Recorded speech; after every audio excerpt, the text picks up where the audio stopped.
2026-cı il blok imtahanına hazırlaşan 2-ci qruplarımızı salamlayıram. Qeyd edeyim ki, ibtidai icma quruluşu videosunda olduğu kimi bu videonun da yeni dərsliklərə əsasən MİQ və sertifikasiya imtahanına hazırlaşan müəllimlərim üçün izahı olacaq. Bir sıra qeydlər eləmişəm. Demək, mövzunu daha yaxşı, sadə, anlaşılan formada başa düşməyiniz üçün əvvəlcə gəlin Sasanilərdə hakimiyyətdə olan mövcud sülalədən, Albaniyada hakimiyyətdə olan sülalələrdən və hökmdarlar haqqında məlumat verim. Siyasi həyatından danışdıqdan sonra oradakı dini təlimlərdən, vergi, torpaq, mükəlləfiyyət formalarından və digər lazım məlumatlardan sizləri xəbərdar eləyəcəm. Ümumilikdə Sasani dövlətindən danışaq. Demək, Sasanilər dövləti keçmiş Parfiya torpaqlarını işğal eləyərək Ərdəşir Babəkan tərəfindən yaradılan bir dövlət idi. Sasanilər dövləti 226-651-ci illərdə mövcud olmuşdu. Qurucusu Ərdəşir Babəkan idi. Ərdəşir Babəkan dövlətin qurucusu olur. Bir də onu yadda saxlamalıyıq ki, 227-ci ildə Atropatenanı tabe eləyir və Azərbaycanın cənub torpaqları Adurbaqan bundan sonra Parfiyanın təsirindən keçir Sasanilərin tərkibinə. Ərdəşir Babəkandan sonra hakimiyyətdə olan 1-ci Şapurun adını qeyd edə bilərəm ki, 1-ci Şapur Roma ilə uğurlu müharibələr aparmış, bunu yadda saxlayırıq. Roma imperiyasını məğlubiyyətə uğratmış və onun hakimiyyəti dövründə 27 ölkə 1-ci Şapurun hakimiyyəti altında olmuşdu. Bunu tarixçilər istər Əhəmənilərin, istər Sasanilərin hakimiyyəti dövrlərinə aid məlumatları özündə əks elətdirən Nəqşi-Rüstəm abidələrini tədqiq eləyərkən oradan məlumat almışlar. 1-ci Şapur Azərbaycanın şimal torpaqlarını da 262-ci ildə Albaniyanı da tabe eləyir. Bu dövrdə Albaniyada hakimiyyətdə olan hökmdar 1-ci Vaçe idi. 1-ci Vaçe ilə aparılan demək siyasi mübarizə nəticəsində 1-ci Vaçe 1-ci Şapura tabe olur. Düzdür, Şapurun ölümündən sonra Vaçe yenidən müstəqil siyasət yürütmək istəyir, Roma ilə yenidən yaxınlaşmaq istəyir, amma buna imkan vermirlər. Qısa müddətdən sonra yenidən Albaniya Sasanilərin təsiri altına düşür. 3-cü əsrdə hakimiyyətdə olan Sasani nümayəndələrindən danışdıq. İndi gəlin keçək 2-ci Şapurun haqqında danışmağa. Düzdür, mən burada hökmdarların hakimiyyət illərini qeyd eləmişəm, amma bu abituriyentlər üçün lazım deyil. Bircə burada Xosrovun hakimiyyət illərini bilsəz yaxşı olar. Səbəbini də izah eləyəcəm. 2-ci Şapurun dövründən danışaq. 2-ci Şapurun dövründə də 1-ci Şapurun dövründə olduğu kimi Roma imperiyası ilə mübarizələr var. Amma bu dövrdə 2-ci Şapurun müttəfiqi Alban hökmdarı Urnayr idi. Urnayr müstəqil xarici siyasət yürütsə də bu dövrdə 2-ci Şapurla müttəfiq olur. Çünki mənafeləri üst-üstə düşürdü. Onlar 359-cu il Amit döyüşündə Roma imperiyasına qalib gəlsələr də 371-ci ildə Dizraf döyüşündə Urnayr da məğlub olur, 2-ci Şapur da məğlub olur. Və bu məğlubiyyətdən sonra Urnayr hakimiyyət dövrü bitir və Uti, Şakasena, Kolt, Girdiman kimi Albaniyanın demək şimal-qərb torpaqları keçir Roma imperiyasının tərkibinə. Yəni Albaniya Urnayrın demək Dizrafda məğlub olduğu döyüşdə bax bu əraziləri itirir. Düzü 387-ci ildə itirilən torpaqlar geri qaytarılır, amma bu artıq Urnayrın dövrünə təsadüf etmir. Bir digər Sasani hökmdarından danışası olsaq, burada Firuz Şahın adını qeyd edə bilərik. Hətta Firuzdan əvvəl mən 2-ci Yezdagerd haqqında sizə deyim ki, 2-ci Yezdagerdin vəfat etməsindən sonra Albaniyada 2-ci Vaçe müstəqil xarici siyasət yürütmüşdü. Birazdan onunla bağlı danışacağam sizlərə. Biz qayıdaq Firuz Şahdan danışmağa. Ümumiyyətlə Firuz Şahdır, 1-ci Qubaddır. Bax, adını yazdığım, çəkdiyim bu hökmdarlar Türk dövləti olan Axund dövlətinin hökmdarlarının yardımı ilə hakimiyyətə gəlmişlər. Elə Firuz Şahın özü məhz Axund hökmdarı Axsuvar tərəfindən hakimiyyətə gətirilir. Onun hakimiyyəti dövründə Sasanilərin Axund dövləti ilə mübarizəsi var. Düzü bu Azərbaycan tarixində yoxdur, amma siz ümumi tarixdə oxuyanda buna rast gəlirsiniz.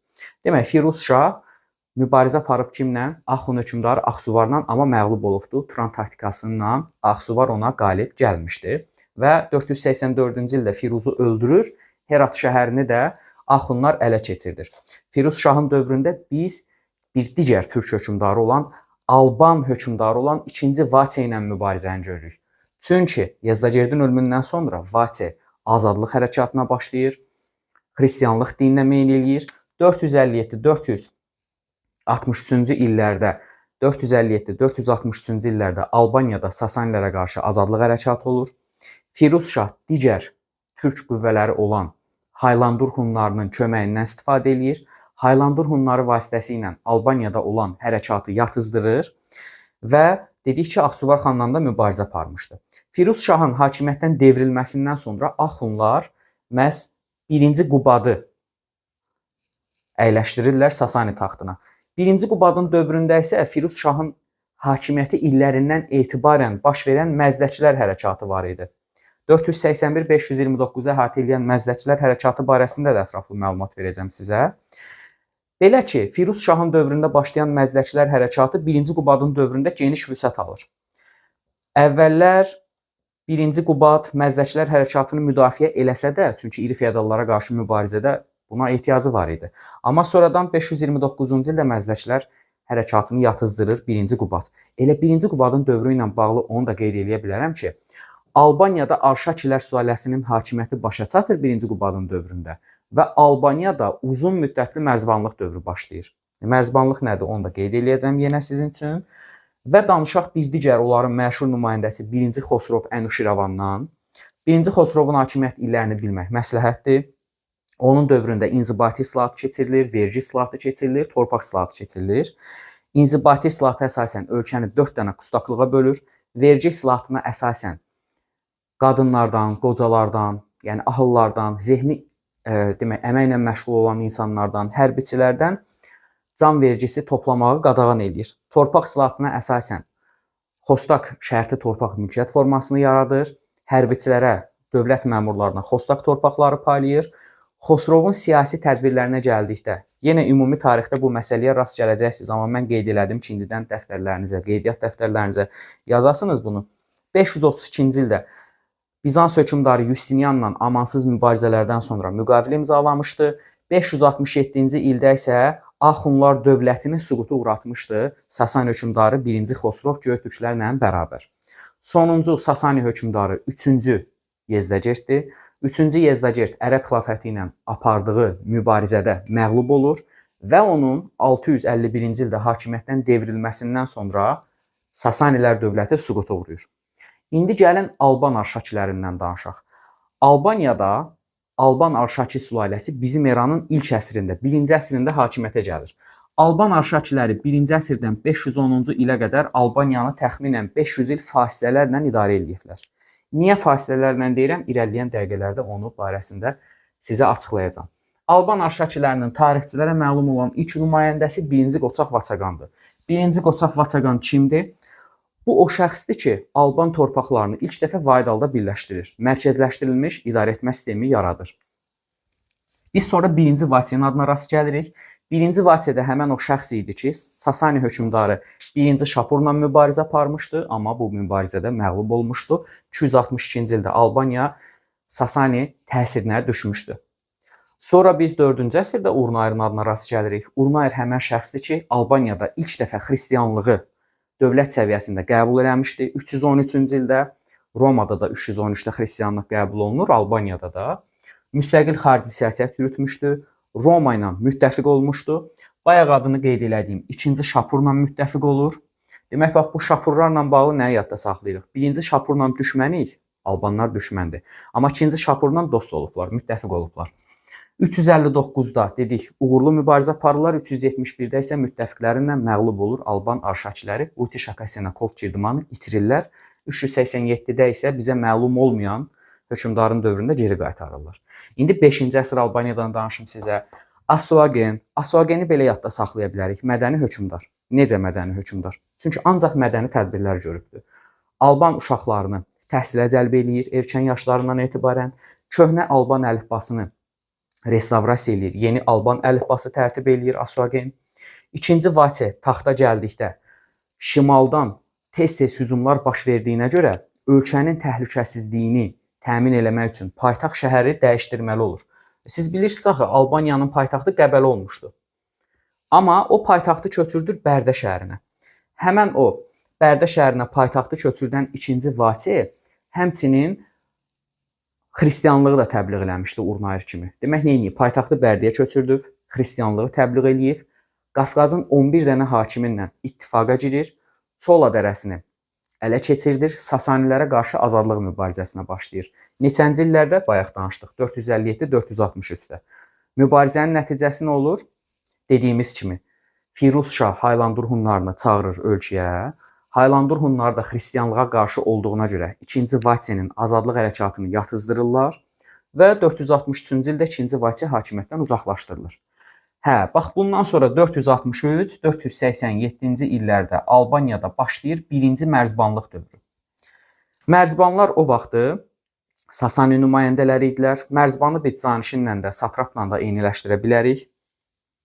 Həmən o şəxslər Albaniyanın yerli hökmdarlar vasitəsilə yox, özləri idarə edirlər. Yəni Albaniyada bir müddət daxili müstəqilliyə son qoyulur. Təxminən 30 illik dövr ərzində Albaniyanı Sasani nümayəndələri idarə edir.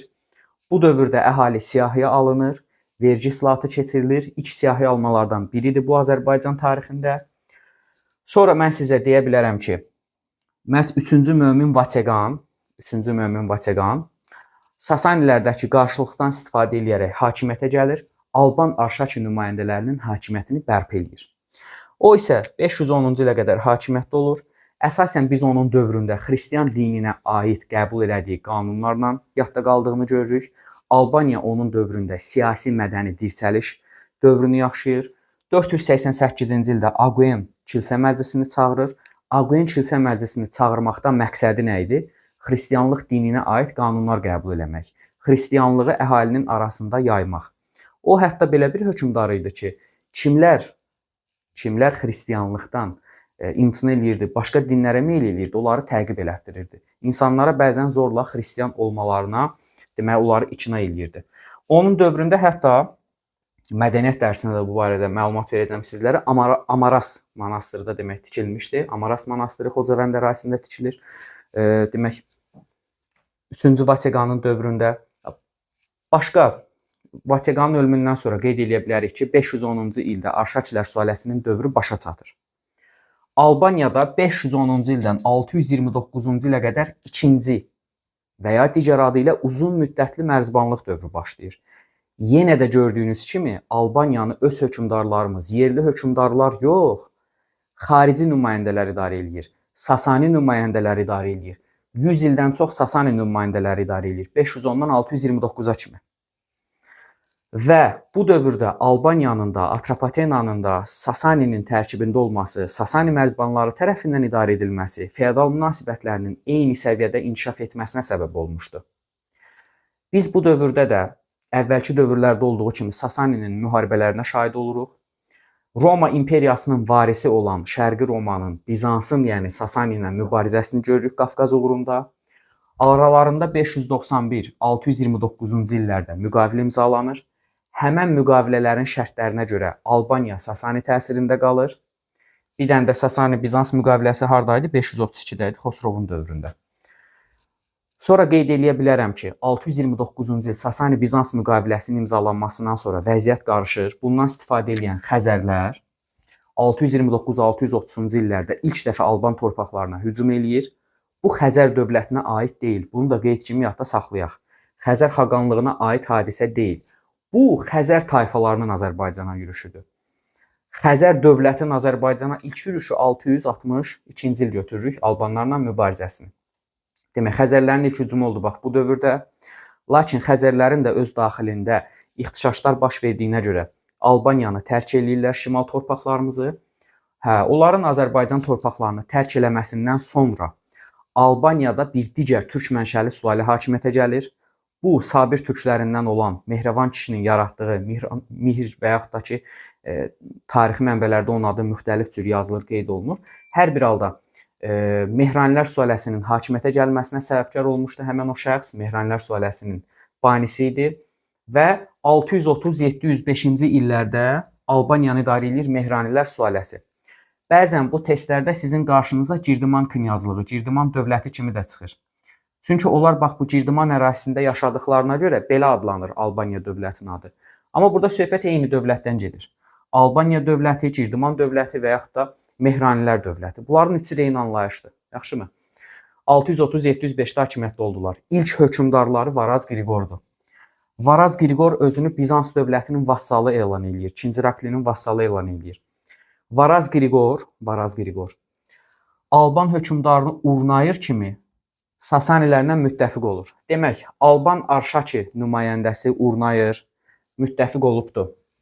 İkinci Şapurla Alban Mehrani nümayəndəsinin üzvü Varaz Qriqor müttəfiq olubdu Sasani hökmdarı 3-cü Yezdəgərlə ərəblərə qarşı mübarizələrdə.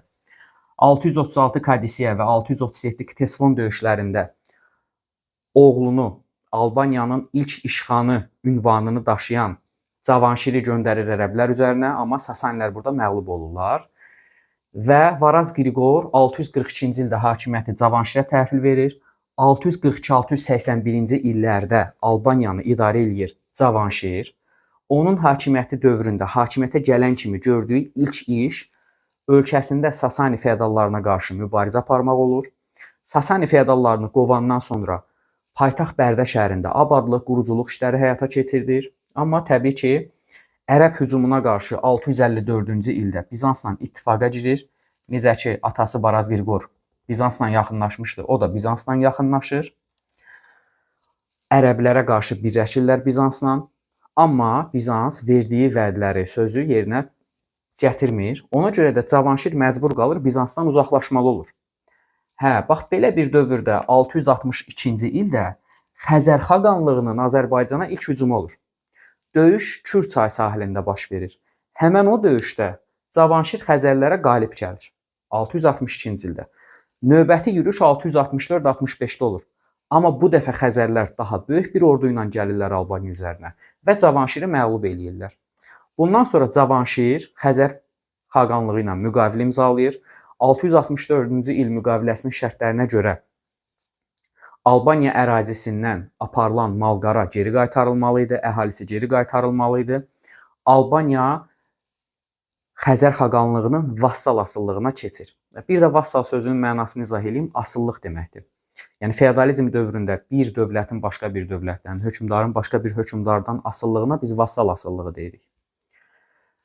Və daha sonra Cavanşir görürük ki, indi də Xəzərlərlə nicat diplomatiyası eləyəndən sonra, Xəzər xaqanının qızı ilə evlənəndən sonra, 664-65-ci il müqaviləsinin şərtlərindən sonra, indi də ərəb xilafəti ilə yaxınlaşır. Bax, Cavanşir bu siyasi manevrləri etmək məcburiyyətində idi. Çünki Albaniya çox kiçik bir dövlət idi, əlverişli strateji coğrafi mövqeyi var idi. Bütün böyük dövlətlərin diqqəti, nəzəri Albaniyanın üzərində idi. Ona görə də o, müxtəlif siyasi manevrlər etməklə dövlətin varlığını qoruyub saxlamağa çalışırdı. Bu dəfə o 667-670-ci illərdə Əməvilər sülaləsinin nümayəndəsi Xəlifə Muaviyyə ilə görüşür.